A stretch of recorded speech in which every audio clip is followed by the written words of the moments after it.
Good morning, I'm Joe Fryer. And I'm Savannah Sellers. Right now on Morning News Now, under wraps, the Justice Department asks a judge to keep the search affidavit to former President Trump's Mar-a-Lago home sealed. Why investigators say they don't want to reveal too much right now. Plus, new information about evidence taken during that search. The former president saying agents took his passports. Why they say they did this, and the new developments this morning. Party divide, another test of Trump's hold on the GOP today as Congresswoman Liz Cheney fights to keep her seat in Wyoming. The impact her decision to vote to impeach the former president and help lead the January 6th committee is having on that election. And the other key races we'll be watching all day today that could impact the balance of power on Capitol Hill. On edge this morning, Americans are being warned to stay away from a popular tourist spot as deadly cartel violence rips through the area. The latest on the dangerous situation in Tijuana, Mexico, right along the U.S. border. Plus, hitting the brakes. Spinning was once the hot workout trend, especially during the pandemic. But now, two of the biggest names in the industry, Peloton and SoulCycle, are facing an uphill battle. Why the companies are now making major cutbacks and the big changes customers could see. I am a major Peloton fan. You are, so, yeah. but this won't affect you. Do you have one already? Yeah, you have it at home, exactly. So and so it's just kind of like, yeah, it sort of changed the game. You know, people don't need to go into the studios. If you've got it at home, who wants to if you can stay in your own house? Exactly. Yeah, so I don't know. You can keep on spinning. Yeah. No uphill battle here. All right. We'll get to that a little bit later. We begin this morning, though, with the latest on the investigation surrounding the search of former President Trump's Mar-a-Lago estate. The focus is now on the affidavit used to justify that search. The Justice Department is asking the judge who approved the search warrant to keep that affidavit sealed because prosecutors say it will help safeguard the ongoing investigation. In yesterday's court filing, prosecutors wrote, quote, if disclosed, the affidavit would serve as a roadmap to the government's ongoing investigation, providing specific details about its direction and likely course in a matter that is highly likely to compromise future investigative steps. Federal prosecutors were responding to inquiries from news organizations, including NBC News, to make that affidavit public. Meanwhile, a Justice Department official tells NBC News that 3 of Donald Trump's passports that had been taken in that search have now been returned to the former president. NBC News Homeland Security correspondent Julia Ainsley joins us now with the latest on this big story. Julia, good morning. So let's start with that DOJ request to keep the affidavit sealed. How could the investigation be compromised, the DOJ argues, if that affidavit is released? Well, their argument here, Joe, is that this is part of an ongoing law enforcement investigation that implicates national security. What you would normally see is in an affidavit is all of the information that the Justice Department would be presenting to a judge to say, we need to get into this property now. They need to show a sense of urgency oftentimes. They need to explain what criminal violations there may be, and they usually have to show some evidence for that. So it could be that there could be sources compromised. It could be that they really give away a lot about what they're looking for here and why.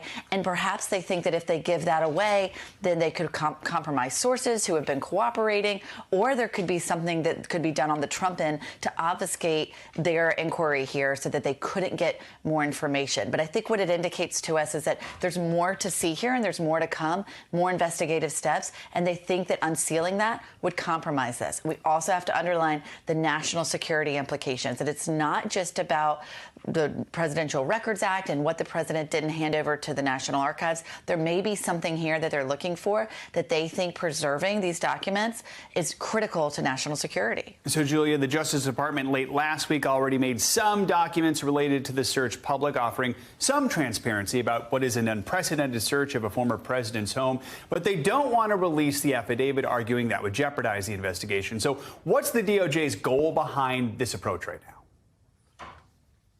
That's right. Last week, we were able to see the warrant and the property receipt that allowed us to get a little more information on what criminal violations there may be, what statutes they were using to base their seizure, their raid on. And we know that there were 3 criminal statutes, including the Espionage Act, that may be in play here. That doesn't mean the former president is necessarily guilty of this or will be charged. That all will play out later in court. But these are the reasons why they had this raid in the first place. We were able to get a glimpse there. But they have have to strike this balance. They have to show the American public that there was a reason for this large, very public raid on the former president, a president who is very critical of the FBI and law enforcement efforts, says that he's been targeted in the past, knowing it could really stoke and fire up his base and make them very angry at the FBI. But at the same time, they also need to be able to preserve their steps going forward, that if this is such a large-scale case, that if they show too many of their cards early on, they could really blow it going forward. That's a very difficult balance, and that's a position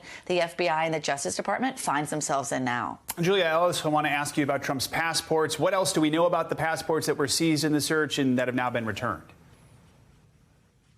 Well, the FBI did say late last night that they have now returned these passports. These were 2 expired passports and a diplomatic passport the president had. So we have to underline this is not taking away the president's ability to travel. And those documents that were seized have now been returned. And in fact, we saw a Trump spokesman tweet last night an email that allegedly looks like it's from a national security official at DOJ showing that the passports had been taken, but that they were ready to be picked up. Presumably, this was something that they wanted to review, but they didn't see the need to keep. A lot more questions about why they felt the need to take those documents, but perhaps that is part of that Espionage Act that I mentioned as one of those criminal statutes they're investigating, something they needed to review in his travel documents. I don't know all the answers. I don't think anyone does. It's a matter of time, but we can now confirm that those passports were returned to the former president. We know you'll keep looking for those answers. Julia Ainsley, as always, thank you so much. Appreciate it.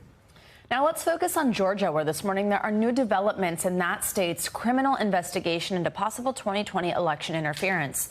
Donald Trump's former personal attorney, Rudy Giuliani, is now a target of that probe. That's an important word. His lawyer told NBC News Giuliani had previously just been designated as a witness or subject of the investigation. NBC News legal analyst Danny Ceballos joins us now for more on this. Danny, always great to have you with us. So first off, just an explanation on what that means. What's that designation there between a target or a witness subject in a case like this?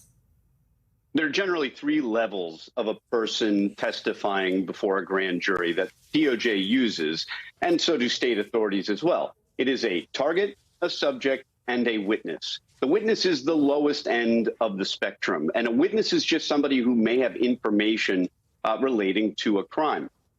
On the highest end, by contrast, is a target, which usually means the person is the object of the investigation, that they can expect to likely be indicted. And in the middle is the subject, and the subject is, generally speaking, someone who has access to the criminality but isn't necessarily a target. And in reality, these distinctions can sometimes be meaningless because, as you can imagine, someone who is just a witness can get before a grand jury and say something that nobody knew about that vaults them from the status of mere witness to target in a matter of seconds. So even somebody who is a witness, their attorney must be very careful about putting them in front of a grand jury and be very prepared to have them invoke the Fifth Amendment. In Rudy Giuliani's case, if it's true he's a target, he will barely testify between his invocation of attorney-client privilege and likely Fifth Amendment assertions. So it's not going to be a whole lot of information they'll get out of Rudy Giuliani, and prosecutors know that when they call someone they name as a target for a grand jury. Danny, we're also following Senator Lindsey Graham's situation. So yesterday, a federal judge denied Graham's efforts to avoid testifying before that grand jury you were just mentioning there. What was Graham's argument, and why did the judge reject it? Yeah, Lindsey Graham was likely not going to prevail in this case because the state court judge is going to have authority to enforce or issue this subpoena for him to come and testify. Lindsey Graham may raise a bunch of different reasons why not to come, but the judge has already issued orders, extraterritorial orders, for Graham to come down and to testify. So it was always a long shot. He will end up coming down to testify. The judge already signed these orders, I believe it was months ago, and sent them to the court in Lindsey Graham's district. Therefore, it becomes final. He's going to come testify. All right, Danny Ceballos, thank you so much. Today, voters in two of the nation's least populated states could send a resounding message felt across the country about former President Trump's influence over the Republican Party. In Wyoming, a political dynasty is on the line. Congresswoman Liz Cheney, the top Republican on the January 6th committee, is fighting to keep her seat after Trump singled her out as his top target. And in Alaska, Republican Senator Lisa Murkowski, who voted to convict Trump in his second impeachment trial, is looking to fend off 18 challengers from both parties. It's the first test of that state's new open primary system. NBC News senior political editor Mark Murray joins us now with a preview. Mark, good morning to you. Let's start in Wyoming with Liz Cheney. The last time she was on the ballot, November 2020, she won nearly 70% of the vote. At the time, she was the third highest ranking Republican in the House. My, how times have changed, Mark. How's her reelection campaign looking this morning? Yeah, Joe, a lot has happened in the last 2 years when it comes to the Republican Party and also Congresswoman Liz Cheney. It was a recent University of Wyoming poll that ended up showing that her chief challenger, Trump-backed attorney Harriet Hageman, leading Cheney by a 2-to-1 margin. That also follows a recent Mason-Dixon poll showing Hageman ahead by more than 20 points. So Liz Cheney heads into tonight's primary as the significant underdog. Cheney is one of 10 House Republicans who voted to impeach Trump in 2021 after the January 6th Capitol attack. Each of them became a target of the former president, and Cheney is the last of those 10 to face voters in a GOP primary. We should note a few of them did retire. So as a whole, how did that group fare? Most of them ended up not faring all that well, but some of them ended up surviving. And so 8 of the 10, Joe, ended up either deciding not to run for re-election, retiring, or ended up being defeated in their primaries. We did see 2 impeachers who ended up surviving their primaries, Dan Newhouse in Washington State, along with David Valadao in California, although Valadao really didn't have a Trump-backed primary challenge in California. But that's pretty much been consistent with a lot of Donald Trump's endorsements. Most of the time, he ends up getting his way, but not all of the time. Let's move on to Alaska. Recent polling there shows that Republican Senator Lisa Murkowski has a higher approval rating among Democrats than members of her own party. So usually that would sink a candidate in a primary. That's not, though, necessarily the case here. Walk us through this open primary and what it could mean for Murkowski and the other frontrunners. Yeah, Joe, unlike most primaries where members of your own party end up selecting who should be the nominee for the general election, Alaska operates in a top 4 primary system where the top 4 vote getters, regardless of party, end up advancing to the general election. So that means that the votes could come from Democrats, independents, Republicans, and that the top 4 vote getters end up proceeding to the general election. This type of system traditionally ends up rewarding people who have a lot of crossover appeal. So you get support from Democrats, Republicans, and independents. And that seems to be what's boosting Lisa Murkowski. It's also one of the ways that when I was talking about one of the Trump impeachers who ended up surviving his primary challenge in Washington State, who has a top 2 primary system, Dan Newhouse, he survived because of a very similar system. All right, Mark Murray setting us up for tonight's big election results. Thank you so much. Appreciate it. Now, President Biden will take a short break from his vacation to return to the White House today to sign the Inflation Reduction Act into law. That's the one we've been talking about that makes major climate investments and some big changes to healthcare policy.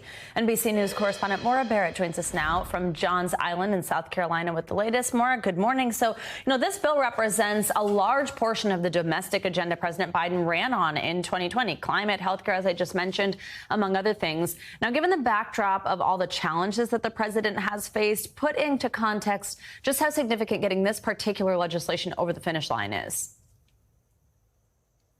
Well, Savannah, it's a huge win for Democrats and President Biden specifically because it has taken nearly 2 years, as you mentioned, for him to accomplish this, to get Congress on board to agree with what he was looking for. We saw many of the same legislative policies introduced with the president's Build Back Better plan. That obviously didn't make it over the finish line, but this is a slight replica of that. Like you mentioned, the president on the 2020 campaign trail talked a lot about lowering prescription drug prices. This allows negotiation of that on behalf of Medicare. there. And then there's also the corporate tax rate interest or corporate tax rate change. And so that's a huge thing that Biden also talked about on the campaign trail, in addition to the investment in climate change. This is the biggest investment that we've seen so far in terms of Congress to tackle climate change. But it also, like the Build Back Better plan, leaves some key elements out of what we did here on the 2020 campaign trail, like child care coverage, like parental family leave. So the president still has some key promises left to deliver. So, Maura, you mentioned how this is sort of a big win for Democrats more generally. I mean, how important is this bill, along with other recent legislation like the CHIPS Act, going to be for Democrats as the midterms get closer? It's extremely important because considering it took President Biden 2 years to get this win, this summer has been kind of a break finally for his summer, at the beginning of the summer slump, the last 2 years, having the trouble passing his legislative agenda in Congress. And so we have this win with the Inflation Reduction Act for Democrats, but it's additive on top of the CHIPS Act, like you mentioned, that tackles semiconductor manufacturing, the PACT Act that talks about veterans care, in addition to that gun legislation that we saw earlier this summer, one of the biggest pushes forward in gun legislation in many decades. And so this is all very additive when it comes to the Democrats' legislative wins. We've already seen the White House talking about their August messaging, looking forward to wrap up the summer. They're going to be touting their legislative wins, talking about leveling out inflation, talking about how gas prices are coming down, and pushing back against what they call as the ultra MAGA agenda, saying that this win with the Inflation Reduction Act is something that where they beat Republican special interests, is what the White House was projecting last week. And then they just announced yesterday that over the next month, while Biden wraps up his vacation after he goes back after today's signing, we'll see a plethora of cabinet members sweep the country touting all of these wins in various important midterm states. So, Maura, do these pieces of legislation that we've just seen get over the finish line show some type of momentum that the White House has right now on Capitol Hill? And does that mean that they're going to try and introduce more legislation once Congress gets back in session and before there's a potential change to the face of Congress with midterms in November? Well, and that's the big point that's huge to highlight right now, right? Because that momentum is something Democrats are definitely going to be trying to hold on to. They're waiting to celebrate the Inflation Reduction Act until Congress comes back in early September. So that's something that will hopefully percolate for them, they think, through the month of August and kind of capping off September, because like you mentioned, 2 months from now is when the midterms will come. But there's a big question mark as to whether Democrats can hold the House and the Senate. There's a big likelihood they could flip. So in terms of tackling other legislative policies, there might be some things that they try to squeeze in there. But I think that we're also going to see a lot of projection around, again, the Inflation Reduction Act today, but also harness on the energy around the overturning of Roe v. Wade, because we saw how that turned out in Kansas just a couple of weeks ago. And so we're going to see a lot of focus both in Congress and coming from the White House leading up to the midterms as to how they're going to try to hold on to this momentum. But it's to be determined whether or not they'll try to introduce and pass anything new, because it is such a short timeline, Savannah. All right, Maura Barrett, thank you so much. Officials in Mexico are deploying hundreds of troops to the border city of Tijuana to deal with a wave of violent cartel attacks. And some American tourists attending a soccer match and a popular music festival were caught in the middle. NBC News correspondent Guad Venegas has the story. A week of attacks across Mexico. Dozens of stores, cars, buses, and trucks set on fire. Chaos erupting among the public, and images of the destruction going viral. Federal authorities calling it a propaganda by criminal organizations attempting to assert their power. They say it's all in response to recent successful military operations detaining cartel members and securing weapons, vehicles, and drugs. But the city remains on edge. In the city of Tijuana and its surroundings, authorities say at least 24 vehicles were set on fire Friday night. Public transportation coming to a halt with drivers too scared to operate. I see they take off the people from the bus and they throw the gas in the bus and burning. I feel unsafe too, yeah. The U.S. consulate asking Americans to shelter in place or avoid crossing into Mexico from California. But for some Americans, it came too late. Many were attending a professional soccer match and the Baja Beach Music Festival, where some chose to stay despite the nearby violence. It's just uncertainty that you just don't know what can happen. Like, you don't know, like, because, they're advising everyone to stay indoors, but it's like, we're going to a festival, Authorities say the same type of fires and roadblocks took place in Jalisco and Guanajuato days before. Members of the president's cabinet informed 36 people have been arrested across the country directly linked to the violence, including the fires and roadblocks. Government officials have identified at least 3 of them as members of the New Generation Jalisco cartel. Meanwhile, over the weekend, 300 members of the military's special forces arrived in Tijuana to join the efforts by police and National Guard attempting to maintain the peace in the streets. Our thanks to Guad Venegas for that report. The U.S. says it is monitoring this wave of violence, and Mexican authorities say their special forces in the military should help keep things safe on the streets. Now let's get you some weather and unfortunately more triple-digit temperatures for many people. Yeah, meteorologist Michelle Grossman is here. Hey there. Hey there, guys. I know we're watching that extreme temperatures once again. It's not just the plains that we always talk about. Now it's the West Coast. We're looking at temperatures into the 90s, into the triple digits. 29 million Americans under a heat advisory or excessive heat warning. Where you see that hot pink color, that's the excessive heat warning. So Washington to Oregon, down to Southern California, we are looking at temperatures really toasty over the next several days. Also, the Central Plain to the Southern Plains into portions of the Mississippi Valley. That's going to fuel some storms later on today, too. So the West Coast, it's sizzling today through Friday as well. Temperatures into the 90s, 90 degrees in Portland today. That's 9 degrees above what is typical for this time of year. Triple digits in Boise, Sacramento, Fresno, 106 today. That is hot, and we're going to keep those temperatures in place not only today, Wednesday, Thursday, and Friday. So that's tough there. We don't have air conditioning in a lot of spots here. So Sacramento, 106 on Wednesday, 102 on Thursday, 101 on Friday. Same story in Fresno, Bakersfield, Palm Springs, 107 on Thursday. Here's a contrast, though. We're looking at really pleasant conditions in the Northeast. We had a beautiful weekend. We had a beautiful Monday. We're looking at temperatures still well below normal for this time of year in the Northeast, the Great Lakes, the Midwest, into portions of the Mid-Atlantic. Temperatures in the 80s and 70s. Kansas City, 73 degrees today. That's 14 degrees below average for this time of year. In Raleigh, just 77. And we're looking at a really nice day tomorrow as well. Temperatures in the 70s and 80s. Look, as we look towards the weekend, we're not going very far. We're not going to climb very far. We're looking at temperatures right around normal, if not a little bit below in New York City. Buffalo, temperatures in the 70s. Chicago, really nice in the low 80s. So we're watching the temperature story. We're also watching scattered storms, some slow-moving downpours in the southeast. We're looking at temperatures really summer-like in the southeast, too. That's going to help to fuel some of these storms. So here's the setup here. We have a cold front that's moving very slowly, guys, in the southeast. That's going to bring heavy downpours, could lead to localized flooding, and also bring some strong storms in the Mississippi Valley. Welcome back. We've been following all the latest with WNBA star Brittany Griner, and now she's challenging her conviction over drug charges. NBC News correspondent Josh Letterman brings us an update on that and the possible prisoner swap that could bring her home from a Russian jail. Imprisoned WNBA star Brittany Griner's lawyers appealing her recent conviction in Russian court, even as the U.S. and Russia pursue delicate negotiations for a prisoner swap. The move comes 2 weeks after Griner was sentenced to 9 years in a penal colony for drug possession and smuggling, stemming from a February incident in which she was caught trying to enter Russia with cannabis oil. Griner pleaded guilty to the drug charges, but maintained it was an accident. I made an honest mistake, and I hope that in your ruling that it doesn't end my life here.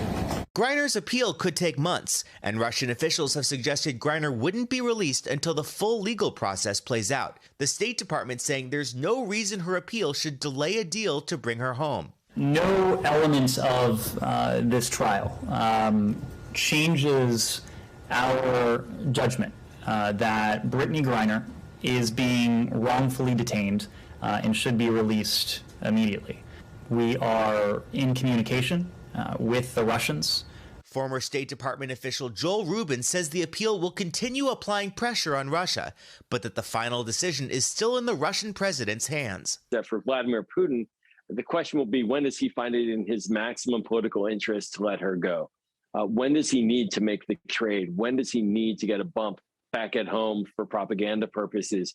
Right now, he doesn't seem to feel that need. Russia would exchange Griner and former U.S. Marine Paul Whelan for convicted Russian arms dealer Victor Bout. Those talks reportedly complicated by the Biden administration's public comments about the possible swap, which one Russian official characterized as megaphone diplomacy. Former U.S. diplomat Bill Richardson, who has assisted in efforts to get Griner home, weighed in on the administration's tactics on ABC News. I wouldn't have gone public as much as they did, but it was done sometimes when negotiations are not working. You want to throw a little bit of a bomb, and I think that's what they did. Griner's Russian lawyer explaining their reaction to the verdict on the BBC's Ukraine cast. It does seem like a very harsh sentence, yes, considering the amount of the substance and considering her guilty plea. Our thanks to Josh Letterman for that report. Now, Griner's legal team says the punishment for this kind of crime in Russia is usually about 5 or 6 years with the possibility of parole. Her lawyers also say Griner has a valid prescription in the U.S. for medical marijuana, and that should be taken into consideration. This morning, new details are emerging about the man accused of attacking Salman Rushdie. The author is still recovering after being stabbed multiple times on Friday. Now authorities are saying they found an Iranian flag at the suspected attacker's home, though Iran has denied any involvement. NBC News Chief Foreign Affairs correspondent Andrea Mitchell has the latest. Acclaimed author Salman Rushdie in critical condition after Friday's vicious stabbing. Recovering from serious wounds to his neck, chest, and abdomen, including his liver. A spokesman says off a ventilator, able to speak. The suspect, 24-year-old Hadi Matar, now charged with second-degree attempted murder and assault, pleading not guilty. Law enforcement officials say the investigation is still in the early stages, but they believe he is a lone actor.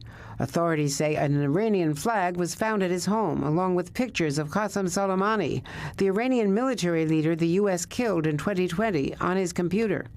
33 years after Iran issued a death threat against Rushdie for writing a novel, Satanic Verses, infuriating fundamentalists, today Iran's government denied any connection to the attack, but said Rushdie brought it on himself. Do you have a reaction to the Iranian government blaming the victim here, Salman Rushdie, for this attack? I do. It's despicable.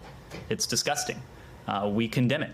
Some experts find it unlikely Matar acted alone. It's very unlikely that a 24-year-old young man, Lebanese-American, born and raised in the United States, who was born after the 1989 Khomeini fatwa against Salman Rushdie, is going to radicalize on his own without any connection to the Iranian government. And now concerns about a possible copycat threat after noted author J.K. Rowling tweeting about Rushdie, horrifying news, let him be okay. A user replying, don't worry, you are next. Rowling saying police are involved. The U.S. just charged Iran with trying to kill former Trump officials in Washington, making the attempt to kill Rushdie even more alarming. Welcome back. Tomorrow, the NBA will release the schedule for next season, which will include those much-anticipated matchups for Opening Day and Christmas Day. But this year, the league is also set to make a big change aimed at getting out the vote. NBC News correspondent Shaquille Brewster joins us from Brooklyn with this exclusive. So, Shaq, we all know, or we all want to know, what the NBA's announcement and what sort of impact this is going to have on getting out the vote. What can you tell us about it? Well, yeah, let's get right to that headline because NBC News is the first to report this, and that's when the NBA releases their schedule tomorrow. It will show no games, 0 games on Election Day. Additionally, all 30 teams will play the eve of the election, that Monday night before, for what they're branding as a civic engagement night. This is a pretty significant departure. We went back and looked at the 2018 midterm elections, and we saw that there were 8 teams that had games that election day. When you go back to 2014, 16 teams competed on that election day. So they are eliminating election day games. And we spoke to an MSNBC columnist about this, Dave Zirin, about the impact this could have. Listen to what he told us. It's unprecedented. I mean, we're a country that, unlike a lot of other countries, don't do federal holiday for election days and voting days. That makes the United States unusual in terms of democratic nations in the world. And so the NBA is basically saying, okay, for our players, it's not going to be a work day. And for U.S. Voters, maybe it shouldn't be a play day either. Now, he also made the point that this did not come out of nowhere. You'll remember that the Barclays Center, where I'm at right now, it was an actual polling location for voters on the 2020 election day. You saw that happen with about 23 facilities, arenas and team facilities across the country. So this is the NBA saying that they're building on what they did in past cycles, in the 2020 election cycle, to make sure that fans take the midterm elections just as seriously as they did the presidential. Now, Shaq, I know you recently spoke with the executive director of the NBA Social Justice Coalition. First, here's what he said about how fans might react to this. Not everybody's going to like everything that you do, but you don't do impact work by referendum. You do it because you think it matters and because you think it represents the values of the organization. So, Shaq, I think maybe the question there, maybe what's being alluded to is some fans thinking that the sport, this league, is becoming too political. I mean, are there concerns over that, over losing support for any reason like that? Look, that is always the risk when you do something like this. This is the NBA weighing into the election, influencing the election, saying that they want their fans and participants and staff and players to go out and participate in this midterm election. But one thing that you heard, not just from the NBA, but when you listen to people who watch and observe what the moves that the NBA makes, and when you see what different organizations are doing, they say this fits what the NBA has been doing in the past. The Social Justice Coalition that they have, that he's the executive director of, that was formed after the murder of George Floyd, after the shooting of Jacob Blake. NBA players have been vocal about wanting to get out. And one thing that you see with the NBA, they say, yes, we do have political priorities, but in order to achieve those political priorities, you need to go out and vote. They combine the action of voting with what they want to see through policy. So this fits what we've seen from the NBA increasingly in recent years, Savannah. And so, Shaq, as we mentioned, home teams are going to be hosting what they're calling civic engagement nights on the Monday before the primaries. What are those? What can we expect at those games? Yeah. There's still a lot more to learn about how each individual team is going to brand their night. You know, if you go to different games, you have different theme nights. There's sometimes the volunteer night or a first responders night. Well, this is a night that's going to be dedicated to teaching people and making sure that fans know how they can participate in the election. For some stadiums, that will mean voter registration, where it's too late to register to vote. There'll be assistance on how you can vote, how to get to your polling location. The big thing that the big message that you're getting from the NBA is that they want fans to be able to participate in this election. While it's nonpartisan, they're not saying how they want fans to vote. They want any fan who wants to participate in the election to be able to participate in this election. And again, it follows what we saw in 2020 when they opened up many of their facilities for not only election day activities, but for things like absentee ballot drop-offs and absentee ballot counting. All right, Shaq with an exclusive report on the NBA. Thank you so much. Appreciate it. Thanks, Shaq. Let's turn now to our weekly mental health check-in. We've got some big ones for you this week. Another big star announced he's stepping back from social media for his well-being. And also there's a study that could help anyone, most of us, who have tried and failed to break a bad habit. For more, we're joined by board-certified psychiatrist Dr. Sue Varma, who's actually in studio with us. You at home have seen her many times, but we've actually never been together. So this is very exciting. Dr. Varma, thanks for being here. Thank you. Let's start with this big online news. Spider-Man star Tom Holland says he's taking a break from social media for his mental health. First, let's let him explain why. I have taken a break from social media for my mental health because I find Instagram and Twitter to be overstimulating, to be overwhelming. I get caught up and I spiral when I read things about me online. And ultimately, it's very detrimental to my mental state. So I decided to take a step back and delete the app. First of all, just love the honesty and the transparency there that he's sharing, obviously, with millions of people that follow him. But I think a lot of us have thought about this or maybe felt a little better when we've sort of unintentionally spent time away from our phones on a vacation or something like that. Tell us when we should really consider doing this. Yes, I think, ask yourself, how do you feel afterwards? A lot of times we feel bad. We're comparing ourselves to other people in our lives. There's this sense of envy, FOMO, should I be somewhere else? And that really bothers me because imagine you're on a vacation and instead of spending time with the the people you're with, you're looking on your phone and you're looking at what other people are doing and comparing and wishing you were somewhere else. And so to me, this means lean into the decisions and say, you know what, I've actively chosen to be here. There's nothing else that's more interesting to me outside of this at this moment. And especially when you're having conversation with people, put your phone away, and I would say even hide it, because we studies show that people start to feel suspicious or not have trust with people if they can see their phone. You feel like there's something competing for the person's attention. Totally. Just good manners, too, by the way. Yeah, exactly. Speaking of breaking habits, there's research from USC and UPenn looking at how we change our behavior and whether willpower plays an important role. Ooh, I can't Does it? hear this one. Yeah. You know, it's so interesting because we never want to leave anything to willpower because it's leaving it to chance, right? And what you want to do instead, habits are all about automaticity. It's about having things in place where you have a cue that tells you it's time for the behavior. So if you want to work out, keeping everything ready, gym clothes, water bottles, so that there are no excuses. Pick a time of day that is convenient for you. For a lot of people, it might be first thing in the morning, or it might be the middle of the day or the end of the day. But lower the entry barrier, make it very simple to do, and then increase the pleasure and joy associated with it. So if you can get a friend to do it, or if it's a class that you love doing, and then put that on repeat. So don't expect yourself to love what you're doing immediately. Give yourself 14 to 21 days and say, you know what, I'm going to do this. It's a non-negotiable thing. So it has to be automaticity and not willpower. That's what this did for me. I was like, I'm just ordering this water bottle and I'm going to be more hydrated. And it helps so much because I just took the little step of actually ordering the water bottle, which is the type of thing I usually think about and don't actually do. And it's right there. So it's right there, which drives everybody nuts, but I love it. Okay, last quick one for you. Money has obviously been so stressful through the pandemic with inflation. Now people are kind of looking at financial therapy. Tell us what that is. I love this because, you know, people would go to their financial planner and they would say, this person doesn't understand why this decision is so difficult. For example, if I'm trying to talk about estates or will planning, this is so uncomfortable. There's anxiety around it, or I don't know how to share money with a sibling or a roommate, or to talk about bills.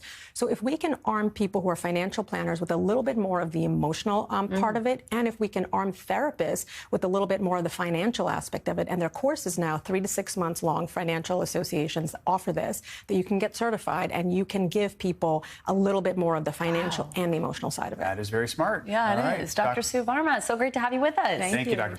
Welcome back. Two of the biggest names in spinning, SoulCycle and Peloton, have both just announced huge cutbacks and layoffs as they face their own uphill struggle. NBC News correspondent Stephen Romo explains the big changes on the way. The spinning industry is showing signs of hitting the brakes with cutbacks at two big-name companies, SoulCycle and Peloton. SoulCycle closing this location along with 18 other studios, resulting in layoffs, according to leaked audio of a staff meeting reported by Business Insider. Does that surprise you to hear? Not really. I mean, they were great.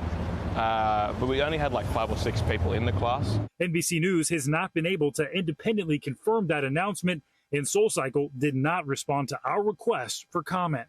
Peloton hitting some resistance as well. We're about to prove how unstoppable we are. The company telling employees Friday it'll slash 780 jobs, close a significant number of its retail locations, and raise prices on some of its equipment to boost profits.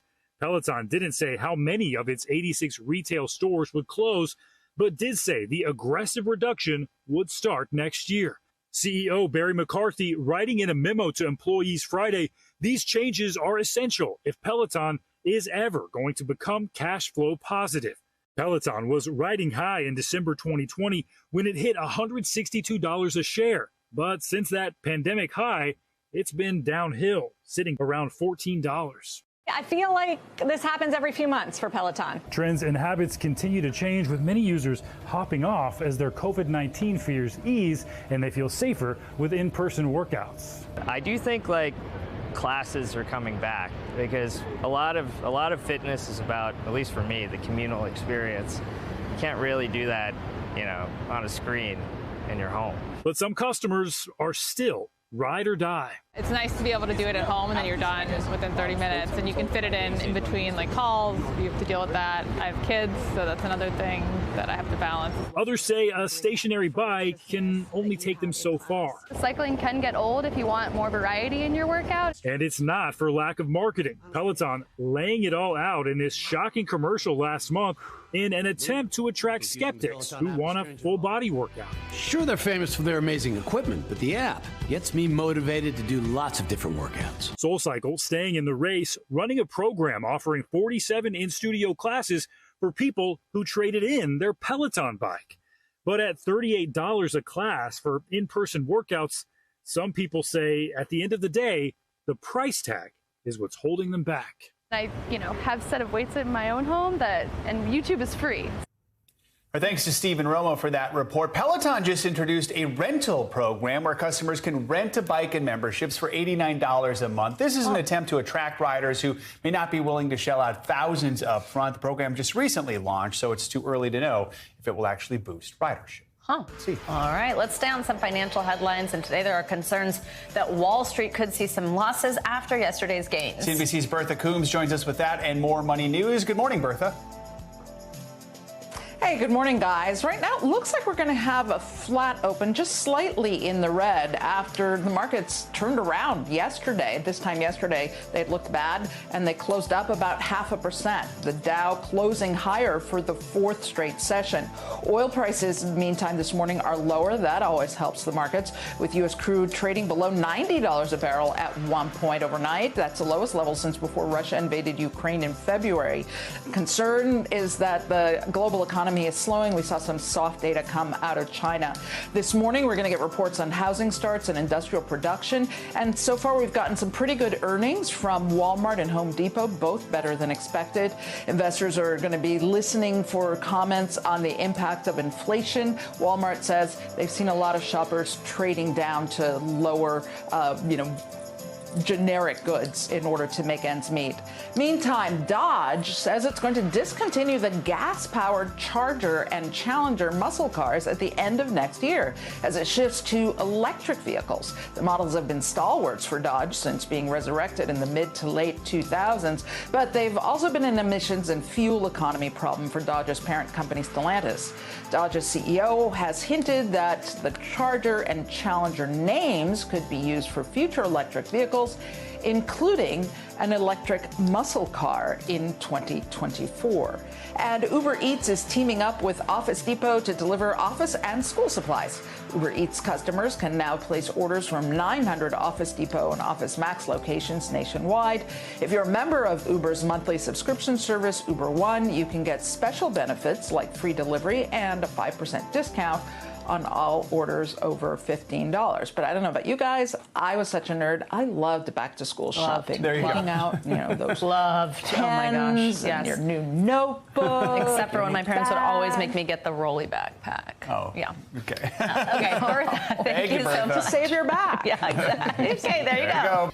Welcome back. The Motion Picture Academy says it will officially apologize for one of the most notorious events in Oscars history.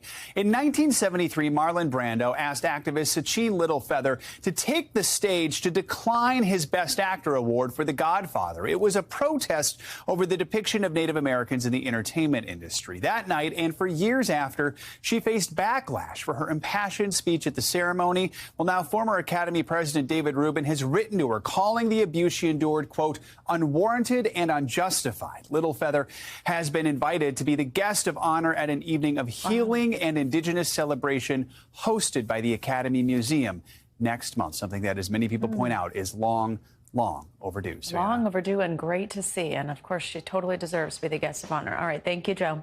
After more than 400 days in the hospital, a Chicago woman is getting a second chance at life. And as NBC News anchor Tom Yamas explains, despite the challenges and several near-death experiences, her medical team never gave up.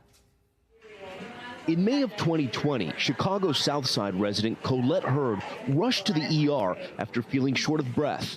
So when I got there to the emergency room, they say, well, we know you're not going home. The cardiologist on call diagnosed Colette with pulmonary hypertension, a type of high blood pressure that weakens the lungs and, in Colette's case, other organs. So she had lung failure and kidney failure. And so she really required both a lung transplant and a kidney transplant together. Colette was admitted to Northwestern's ICU and quickly placed on the transplant list for both lungs and a kidney. She got much more sicker to the point that she required dialysis, and she was one of our sickest patients in the hospital. While Colette's condition continued to deteriorate, the search for a new set of organs proved difficult. She had an incredible amount of antibodies against any kind of organ donor tissue. So it was almost impossible for her to get a perfect match. Through a year of waiting, Colette's husband, Dennis, and the ICU team celebrated Thanksgiving, Christmas, Valentine's Day, and St. Patty's Day. Happy St. Patrick's Day!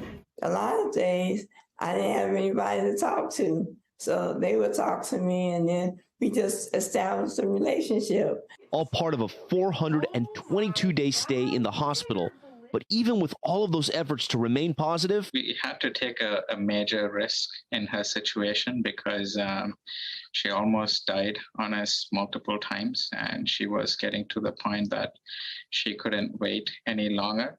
The Northwestern transplant team decided they couldn't wait for a perfect match. They went ahead with a risky, unprecedented procedure. So we had to accept organs, even though she had a positive cross-match against them. And that really pushes the paradigm of what we know in transplantation. And now, with a new pair of lungs and a new kidney. I got to rename myself Colette 2.0. New and improved. It means a lot to me that I have a second chance at life. After 422 days in the hospital, Colette 2.0 leaving with a smile. Hey, girls! Thankful for that team that never gave up. They never gave up on me, you know, even though I had some other things going on with my antibodies, they never gave up. They always tried to think out the side of the box. Again, that was Tom Yamas reporting. And wow, that medical team from Northwestern, incredible work. I think we all agree, Colette 2.0, looking better than ever. All right, oysters are great to eat, but a group of citizen scientists is growing them for a very different reason. Morning News Now recently went to Florida to meet the team that's rebuilding the reefs. These small gray shells dotting the coast may not look like much, but they play a huge role in keeping our oceans healthy. From water filtration to building habitat to shoreline stabilization, all those different things are really critical to the health of our estuaries. Studies show a single oyster can filter up to 50 gallons of water a day, removing harmful pollutants from oceans and rivers. But overharvesting and overdevelopment have decimated the world's oyster population. Around the globe, 85% of oyster beds have been lost in the last 100 years, making them the world's most endangered marine habitats. But at the University of Florida's Whitney Lab, they're trying to turn the tide and rebuild the reefs. Right now, we've got literally millions of baby clams out here. Todd Osborne is using this nursery to breed and incubate tiny oysters and clams until they're strong enough to be relocated into the bay. We're utilizing aquaculture techniques, which we've been pioneered here in Florida for quite a while, to grow both hard clams and oysters, and utilizing those animals in ecosystem restoration. And one of the really cool aspects of that is not only does it work, but we're engaging the public with it. The public, volunteers, each given a custom-made biodegradable oyster bed starter to help them grow the mollusks. They then learn how to care for their reefs. They track the animals, they measure them, they feed us data so that we can better understand the ecosystem. You develop a better appreciation for what is actually here and how it works. Eric Smith is one of the citizen scientists and says the project is not just rebuilding reefs, it's also restoring the public's confidence in science. Really important to help citizens better understand what science is. We have an obligation as members of this planet to not just benefit from the bounty that is all around us, but to also take care of and maintain and preserve. An obligation Eric takes seriously, helping secure the future of our oceans, one reef at a time. And the project seems to be working. They've already created more than 10,000 community oyster gardens throughout North Florida. And while they can't eat those oysters, they do have a party at the end of the season where they celebrate by eating oysters brought in from an area that has a full supply. Great idea there. Hope to see more of that. It is. Makes me want oysters. There you go. For breakfast. That does it for this hour of Morning News Now. But the news continues right now. Thanks for watching our YouTube channel. Follow today's top stories and breaking news by downloading the NBC News app.